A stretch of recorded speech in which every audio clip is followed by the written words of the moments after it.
Cerca de 80% das famílias brasileiras estão endividadas. E tudo isso acontece por falta de conhecimento e educação financeira. Mas agora isso vai acabar.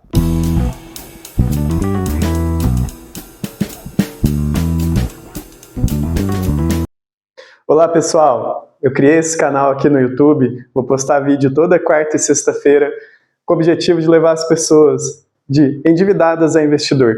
Cerca de 80% das famílias brasileiras estão endividadas. E tudo isso acontece por falta de conhecimento e educação financeira. Mas agora isso vai acabar, porque toda quarta e sexta-feira vocês vão ter conteúdo de qualidade para levar vocês a se tornarem investidor. Essa iniciativa é pensando no brasileiro. 80% das famílias brasileiras estão nesse patamar aqui de endividadas. E eu trabalho há muito tempo com isso, com consultoria financeira, e a ideia é trazer informação para vocês conseguirem fazer isso sozinhos, sem ajuda. E é claro, na casa de vocês. Contextualizando um pouco o porquê que isso acontece, a gente tem que analisar um pouco o quadrante da riqueza. Né? O que é esse quadrante da riqueza? Nós temos, né, pessoas que trabalham em empregos, nós temos pessoas autônomas, né, que têm uma profissão, nós temos pessoas que já são investidoras e, por fim, proprietárias de empresas. O que acontece? Proprietária de empresas. Esse quadrante aqui é onde está alocada a maior parte da população. 90% da população do mundo trabalha, é empregada, ela trabalha para alguém, para alguma empresa. 5% é autônomo, ela tem uma profissão, ela não abriu uma empresa, mas ela atende, como se fosse pedreiro, pintor, gestor de tráfego, às vezes ela não tem um CNPJ aberto. 95% das pessoas estão alocadas neste quadrante, né? Porém, 5% do dinheiro do mundo, ele está alocado aqui. Então significa que 5% do dinheiro do mundo, ele está distribuído entre 95% das pessoas. Já desse outro lado, a gente tem 4% que são proprietários de empresa e 1% que são investidor. Os proprietários de empresa, eles têm um CNPJ, eles empregam, né? Eles empregam as pessoas daqui e eles geram boa parte da renda da população. Não seria indiferente que eles detivessem o maior patrimônio do mundo. E o investidor é aquela pessoa que faz o dinheiro trabalhar para ela. Ela faz o dinheiro, ela tem patrimônio, ela tem uma coluna de ativos, e esse dinheiro gera uma renda passiva para ela, e ela vive disso. E apenas 1% do mundo tem esse patrimônio líquido. O que é a nossa ideia? Né? Todo mundo começa a vida, a maior parte das pessoas começa a vida como empregado. Eu comecei como empregado. Meu primeiro emprego foi carregando mala, né? E lá eu aprendi muito. Foi assim que eu cheguei até onde eu estou hoje. A ideia é a gente ir passando de quadrantes, né? Pois esses quadrantes da direita geram mais dinheiro do que os da esquerda. O Brasil, ele é um país subdesenvolvido porque nós temos poucas empresas comparadas com países de primeiro mundo. Então a gente tem poucas empresas, poucos empresários, e, portanto, o PIB que a gente constrói aqui, que é o Produto Interno Bruto, é menor do que os países desenvolvidos. Por isso que aqui a gente tem uma taxa de desemprego maior, por isso que a nossa inflação é muito alta, né? Pois aqui o mercado, vamos dizer assim, ele é mais enrijecido, ele é mais competitivo que o mercado de fora, pois a gente tem várias barreiras, por exemplo, altos impostos, né? A nossa cultura é uma barreira, enfim, isso é tema para outra aula. E eu quero apresentar isso para vocês porque eu quero que vocês saiam daqui e caminhem para cá. Essa é a ideia desse projeto. E como que a gente faz isso?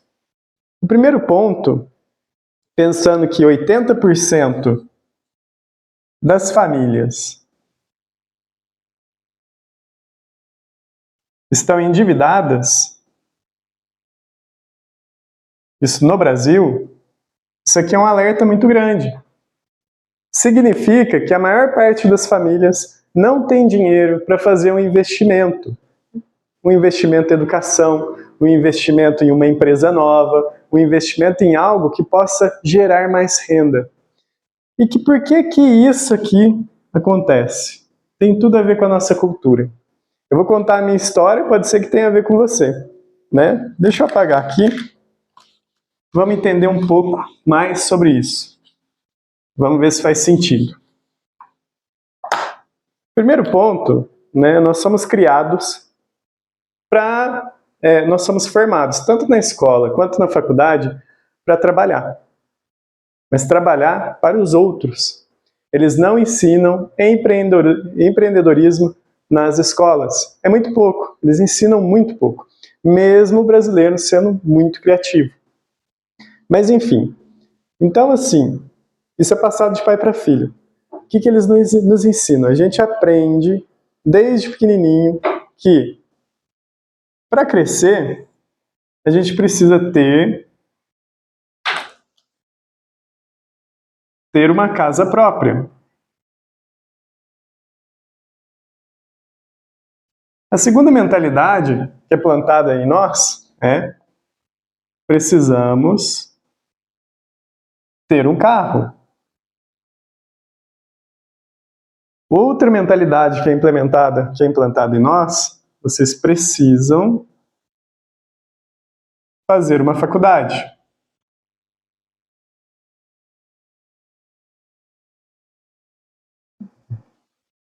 A questão é, beleza, não vou questionar se isso é bom ou ruim.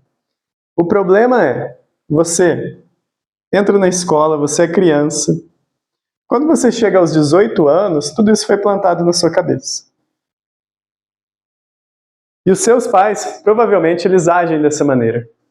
Eles pegam empréstimo, financiamento, eles sempre se endividam para ter algo, né? Então, eles querem ter antes de ser. Eles começam, isso não é ruim, né? Eles começam a tentar crescer de alguma forma, sempre parcelando. Então, eles parcelam cartão, eles financiam carro, pegam empréstimo, né? E eles não enxergam. Eles estão trabalhando para quem? Eles trabalham para os bancos. Eles estão trabalhando para os bancos aqui. Então, o cara recebe lá 5 mil reais e metade desse orçamento dele vai para quê? Para pagar dívida, para pagar casa, carro, para pagar parcela de empréstimo, cartão de crédito. Então, tudo que ele recebe vai para o crédito que os bancos cederam para ele. E os bancos não são bobos, né? Você começa a trabalhar, você está ganhando um salário lá de 3, 4 mil reais, o banco vai lá e te dá um cartão de crédito de 15 mil, 16 mil, justamente para você entrar nesse jogo. Justamente para isso. E aí, a nossa lógica, ela fica dessa maneira. Nós construímos uma coluna de passivo.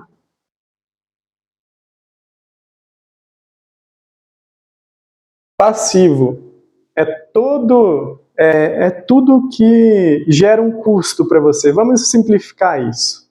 Então, o passivo ele vai gerar custo para você. Então, por exemplo, você saiu da faculdade, saiu da escola, você financia um carro. Financiou carro de 30 mil em 60 vezes de 1.000. Essa dívida aqui, ela se torna um passivo. Você está pagando ali todo mês 1.000 reais. Quando você terminar de pagar essa dívida, esse ativo, né, esse carro aqui, ele já desvalorizou. Ele está valendo 18 mil reais, depois de 5 anos. E você pagou 60 mil reais. Muita gente faz isso. Então ela compra um ativo de 30 mil reais, que depois de 5 anos, ele vai valer, vamos pôr 20, né? Ele vai valer cerca de 20 mil reais, e você pagou 60 mil reais. Né? Você trabalhou para o banco, você deu aqui para o banco 30 mil reais, na verdade. Você deu para o banco. E aí você está construindo essa coluna de passivo. Recebendo seus 5 mil reais, aqui você já está gastando 1.000. Sobrou só 4. Fora as despesas do veículo. Fora trocar pneu, óleo, você parar para pensar em seguro, abastecimento. Então tem todo um carro, eles falam que é um filho, né? O que você fez? Você gerou um passivo que está corroendo o teu orçamento e você não consegue guardar dinheiro. Por quê? Você fez essa parcela de R$ 1.000 de carro, você fez uma de 1.500 da sua casa, teu cartão vem, você usa ele como extensão do teu salário, e aí o teu cartão está comendo mais 1.000 aqui, de coisas que você comprou, provavelmente você não precisaria, você está pensando mais em curto prazo. Na hora que você vê, né, todo o seu dinheiro vai embora e você pagou todo mundo, menos você. E aí o que acontece? Teu passivo começa a aumentar, ele corrói teu orçamento, e esse orçamento, né, não permite que você construa o seu patrimônio. Você está construindo um patrimônio como um castelo de cartas. Na hora que vier uma crise, você perder seu emprego ou acontecer algo grave, o que vai acontecer? Você não consegue pagar essa parcela, você não consegue pagar essa parcela, você não consegue pagar essa parcela, e tudo isso vira uma bola de neve gigante. Essa bola de neve ela vai aumentando, pois juros de cartão de crédito, por exemplo, eles permeiam em torno de 25% ao mês. Juros de financiamento não é tão alto, né? 3, 4%, mas em cima do valor total, ele vai aumentar demais com o tempo, se você não pagar. Então, na hora que acontece alguma coisa, todo esse castelo de cartas, né, todo esse passivo vai atrapalhar. E é isso que acontece no nosso país. Aí o brasileiro, ele tenta empreender, ele faz rolo, aquela rolaiada, nós pro meio, né? Ele vende som, vende carro, depois compra de novo e fica vivendo dentro desse ciclo vicioso. Algumas pessoas chamam de corrida de rato.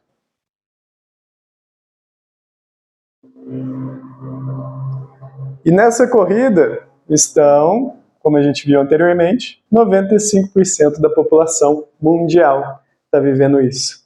A gente trabalha para pagar banco. Enfim.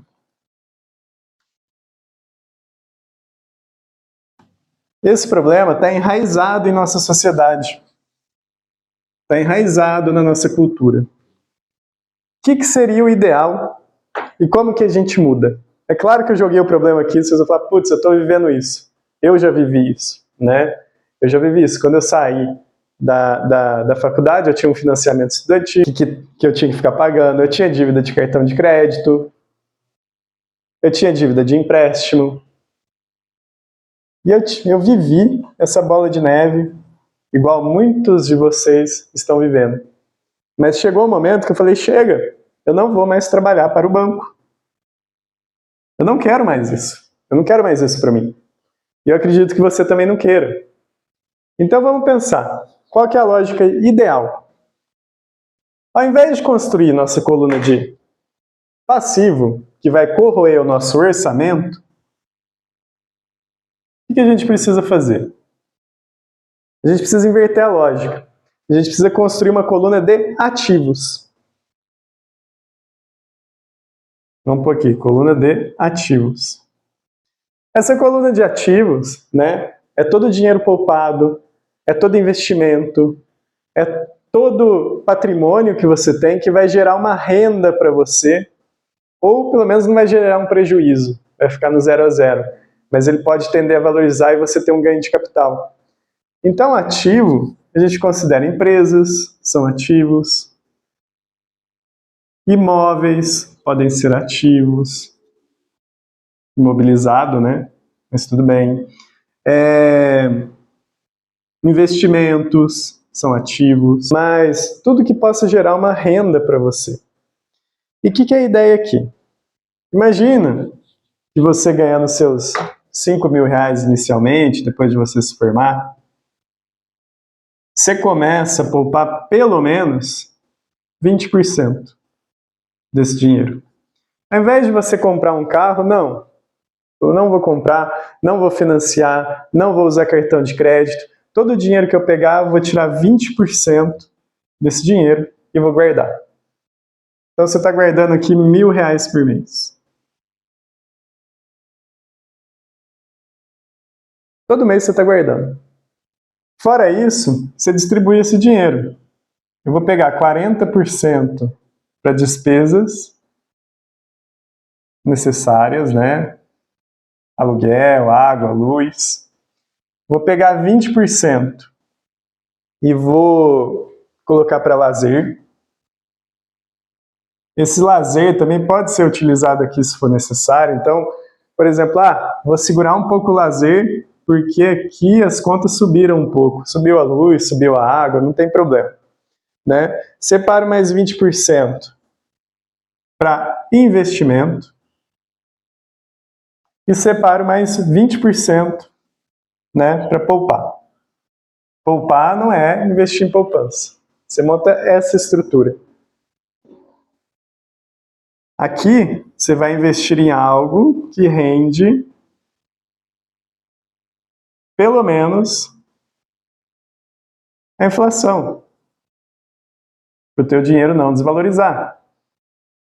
Então, um rendimento que mantém o seu dinheiro conforme a inflação suba, seu dinheiro também valorize e fique ali elas por elas ou mais, né? Então você vai ter aqui dinheiro de investimento, dinheiro poupado, lazer e despesas necessárias, né? São as despesas essenciais. O que acontece? Você está separando 2.000 aqui, 1.000 aqui, 1.000 aqui, 1.000 aqui. Então aqui você vai procurar um aluguel que caiba no seu bolso. Água e luz você vai fazer que caiba no seu bolso. Internet. Enfim, você vai ter a tua estrutura fixa ali que vai gastar esses 40%. O restante, né, esses 1.000 que você está poupando todo mês, em um ano ele vira 12.000. Mais os juros compostos. Esses outros 1.000 aqui também vai virar 12.000. Só que aqui que está a pegada. Esses 12.000 que você está poupando para investimento, você vai usar ele para algo, né? Para algum curso, para faculdade, para algo que vai te trazer um retorno financeiro, que vai aumentar o seu orçamento. Então, por exemplo, se eu fizer um curso, sei lá, de gestão de tráfego, hoje custa 2.000 reais, eu consigo aumentar meu orçamento para 10.000 reais. Você vai ter esse dinheiro para investir. Ou, nossa, eu quero abrir uma padaria, eu vejo uma chance de investimento ali. Eu vejo uma chance. Você vai ter o dinheiro guardado, né, para investir, para você construir essa padaria, para você comprar um maquinário que você precisa. Então a ideia é, você começa a tua vida, você vai para o CLT, ganhando teu dinheirinho ali, e você separa o seu orçamento. E o que você vai separar para reinvestimento, você vai investir em você, pois o maior ativo que você pode ter é você.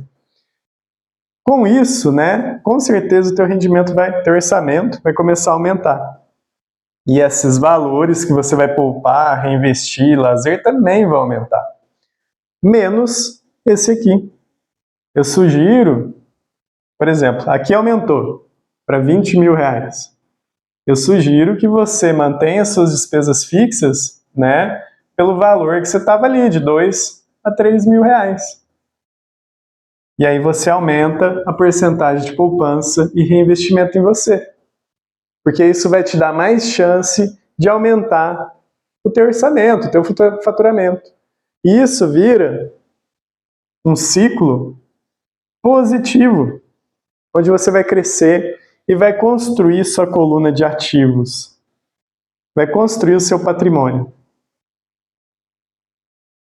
E aí chega num ponto que você consegue ter casas de aluguel, chega num ponto que você consegue ter dinheiro investido, chega num ponto que você consegue ter algumas empresas que te geram faturamento, te geram dinheiro.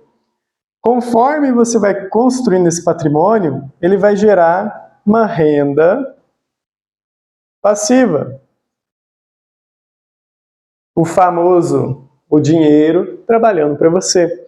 E essa renda passiva vai complementar o seu orçamento. É com ela que você vai comprar um carro legal. É com ela que você vai fazer uma viagem internacional. É essa renda passiva que vai permitir que você tenha uma aposentadoria, sem depender do governo. Uma aposentadoria sem depender do governo.